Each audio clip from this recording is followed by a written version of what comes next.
Gridfarm, I get a lot of questions about what do we do? Do we take samples with drones? Do we do all sorts of things? And I got to a point, my brother was visiting and I said, well, let's make a video. We'll show you exactly what we do, how it works. So yeah, I'll show you what we do, getting these samples taken.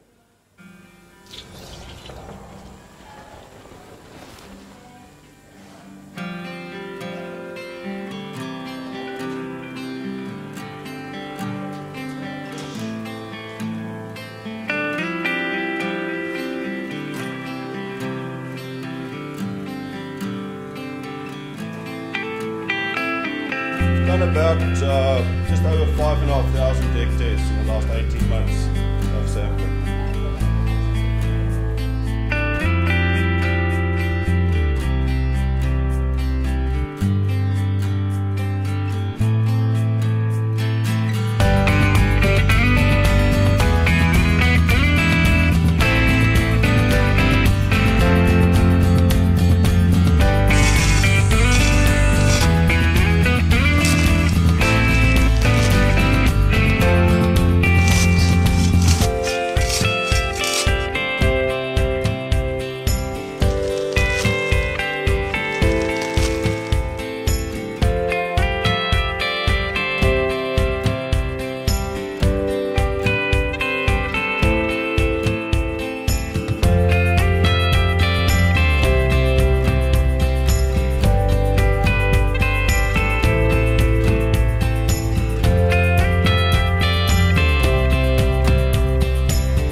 Comes from. You can see there's a lot in it. When you get that map again, there's a lot of work gone into it, behind the scenes, a lot of lab work, and the actual sampling as well. There we go. Right, this Aussie song says, I've been everywhere, mate. I've been long enough in Australia now to say, we've been everywhere. I'll show you a bit about where we've taken samples in the last couple of years. So, each dot there, each little point is a farm. And that's just around the Northern Rivers area. So we've also done, on the other side there, you can see around the Kujin, a whole lot of sweet potato farms, very challenging. A lot of those are only about 4 or 5 hectares. Still get really good results and data out of it. Up in Bundy, a whole lot of farms there. You don't see the other ones here, but we've also done quite a few near Maryborough. But those are, most of them, big corporate properties up in Bundaberg. And then, if you look at that Bundaberg map there, that's the furthest north we've gone, Rockhampton. Give you a bit of idea of scale and scope. If you look at that little Rockhampton dot, that's a property sitting on the Fitzroy River. It's 350 hectares of macadamias. Just to give you an idea, we'll zoom into that point. You see the trees start coming out in the sheds. So we've been really busy getting a lot of interesting data. Learning every map we do, we're learning more and more about how soils vary, how the chemistry in the soils vary and the relationships in it. So, what have we learned? There's a lot of correlation, and that's the biggest thing we need to see and understand. Do we see correlation between the trees and what's going on in the soil? Can we justify what's happening? I took, this is Dirk Visser's property on Red Lane, here near Rouse. We did a drone flight over the property. Really high resolution drone flight. This display is a bit blurry, but if you zoom in, you can see each of the dead twigs on top, the trees that are not happy. I've gone through the program and we just marked them, put a dot on each tree. And then I started looking at my maps and say, right, what's going on? Where's the correlation? Is there correlation? When I got to the manganese map, there's nearly 100% correlation to those dead tops in the trees. Now if you go and look into manganese and what it does, part of manganese's function is it controls top growth in plants. So there you go. And that's getting value. Now we know we need to target that to make these trees perform better. Variation. That's the main reason we do this. If you do a soil test on average, you're getting an average result. The only way to get a true and good result is to do the soil test like we're doing it. There's a lot of averages, and especially things like boron and those that gets quite scary if you look at an average soil test versus the mapping. This property is a 130 hectare young macadamia property up in Bundy. pH map. So all the maps, just for reference, look, there's a scale on the side. What we're looking for is green. Green's optimal. Green is what we're aiming for in the map. And we're looking to get less variation. This property has been going for a few years, really good grower. We'll have you taste some of his nuts a bit later. We've got a packet of Red Rocks here. They up, if you look at the prices given out by the AMS, in each category they 1, 2 or 3. Really good growers. But this is a new property they've just done. But look at the variation. There's way too high pH there. And about 70, 80 meters to the side, there's not enough. So there's not enough lime. The pH is too low. And this is the type of stuff we need to fix. Only way to fix this is with variable rate spreading. Look at another map. Again, same property. This is what we call the acid saturation. So acid saturation shows us where aluminium especially becomes toxic. And you can see it's not all over. If I did an average map on that farm, I'd probably overlime the bottom and not give enough lime on top, and I'd still have an aluminium problem because you won't alleviate it. Now we can go and target. This has already been done actually. Target those areas with my recommendation, and we fix a problem where it's occurring. This one, boron availability. And boron, when I started doing these, we got these, call them anomalies. That started scaring me quite a lot. Look at the corner there. This map shows me boron availability. It's a ratio between the boron and the calcium in the soil. And up in that corner, my boron is starting to get toxic for some reason. It's either leached there or it's been dumped there, or for some reason that section is getting toxic. But you can see the whole map. Look at boron, the whole map. Welcome, Robbie. Hey. Front and center, mate. So it's very varied. If you do an average soil test on that, you're going to probably come out in the result of there's not enough boron in the soil, and you're going to add more. You're going to aggravate all those high spots with more boron, which is toxic, and it will actually kill the roots and kill the trees in the end of the day. So very important. The only solution that I see is mapping the property. Right, the good, the bad and the ugly. Soils vary tremendously, and different regions as well. This one's property, Enrique's property up in just other side of Austinville. Really good grower. He's been obviously liming this. That's a calcium map. And you can see a lot of areas he's actually starting to get too high calcium levels. When he did his old average soil test, the average came back as pretty good. But he's still got variation on that farm. And he's still got an area down the bottom there where he's got a problem.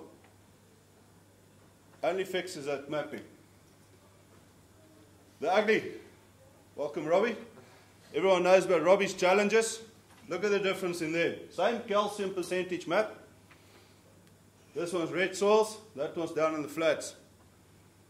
A lot of lime requirements, a lot of aluminium issues, very low pH. But variability is still there. You can see it still varies from that about 30% all the way up to 50% lime or calcium in the top bits. Every map we've done on every farm in the last 18 months had variability in the soil. There's not one that didn't have variability. Some of the blocks in Bundy I sampled, when you look at it, it's as uniform as this carpet. There's just no variation on the soil. Same type of sand, same color, same depth, everything. I thought this is going to be it. We're not going to get variation. But when the maps come back, a lot of variation in that soil. So this property, we do a bit of a soil health number, score out of 5. This one got a 3 out of 5. That's pretty good. That one's got a 2. So it's not just the calcium, there's a whole lot of other factors. We look at magnesium, organic matter, all the other stuff as well to determine how good a soil is. That lime recommendation, you see he still needs a bit of lime. Still needs to apply some. The rates is a bit dull there, with the highest is about 3 ton we're putting on. It goes all the way down to only 500 kilos. Robbie's lime requirement is very high.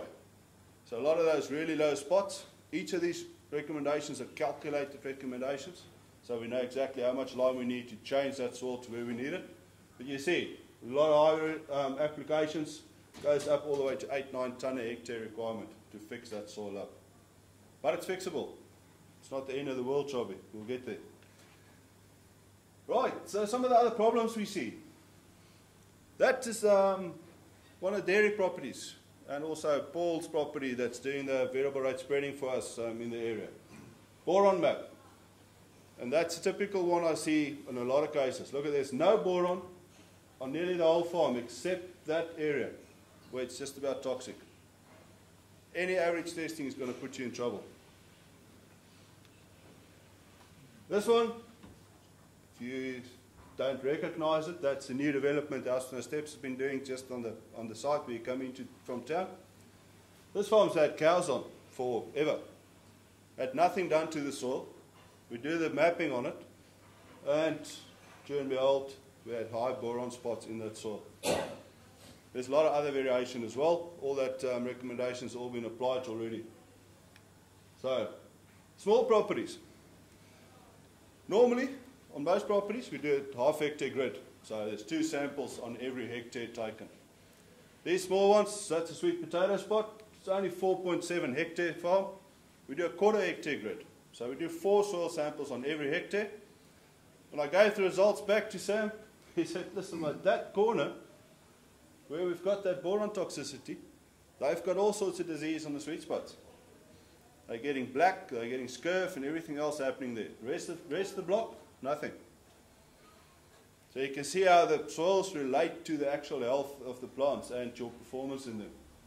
Again, Paul's farm, one of the other things we look at is a ratio between sodium and potassium. You need more potassium in the soil than sodium. If you don't have that scenario, you get the red bits where you got more sodium. The plants start to struggle with salt problems. So we identify those on the dairy farm, we apply gypsum, and the results speak for themselves. This one is down in Yamba. So Yamba, a bit better soils than coastal or floodplain soils than here, but what's interesting about this farm is I've been involved in it for 4 years now. We've been liming it on average for 2. We've done a variable rate liming on it last year. This year's maps, we still have a few spots. This is acid again, so still some aluminium spots.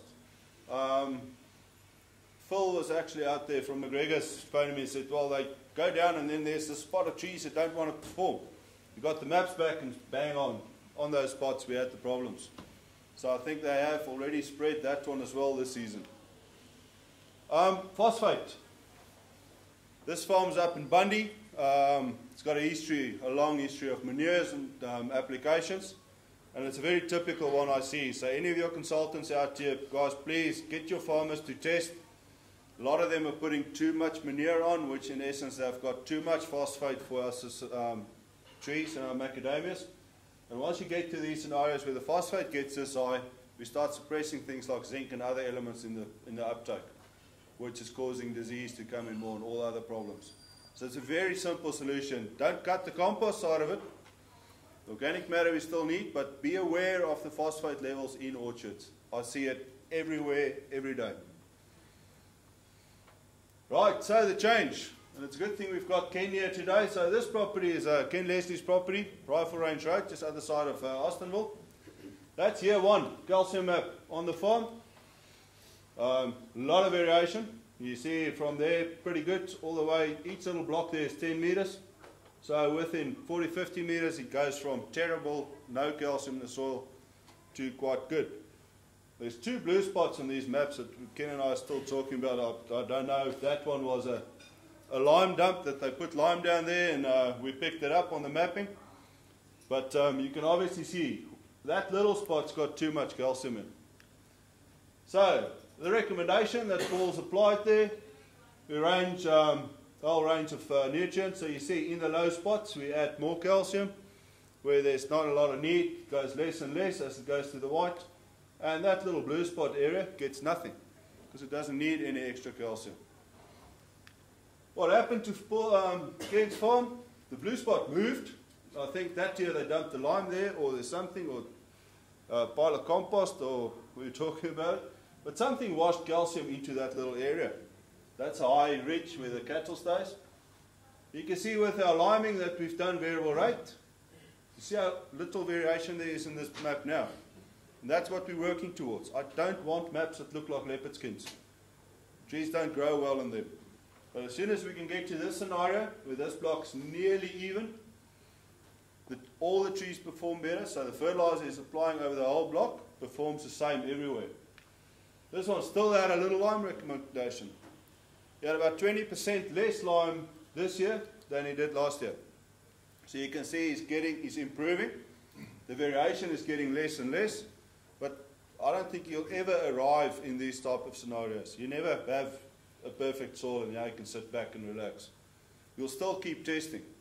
Normally what I found with the variable rate testing is we'll do typically 3 years in a row, test the soil, see what happens, see how it changes, and then you get to a point where you can make a decision and say, right, it's very well balanced, we might just put a blanket application down this year, skip the testing and go again next year. Or in the lighter, sandier soils that change really quick, you're going to be testing them every year because the changes happen really quick, even within 6 to 8 months. Which is good for me. I won't be out of a job soon. I'd just like to say thanks. We had a lot of support from a lot of people, a lot of patient people, especially the guys at House No Steps. Where we started, Dirk Visser, one of the first ones we did. We had a lot of learning to do when we started these maps. And yeah, so I'll run down, that's a list of all the clients we've serviced in the last 18 months. Like I said, we've been everywhere, we've spoken to a lot of people, done a lot of maps, and every one of those maps is a valuable asset to the properties we've done them at.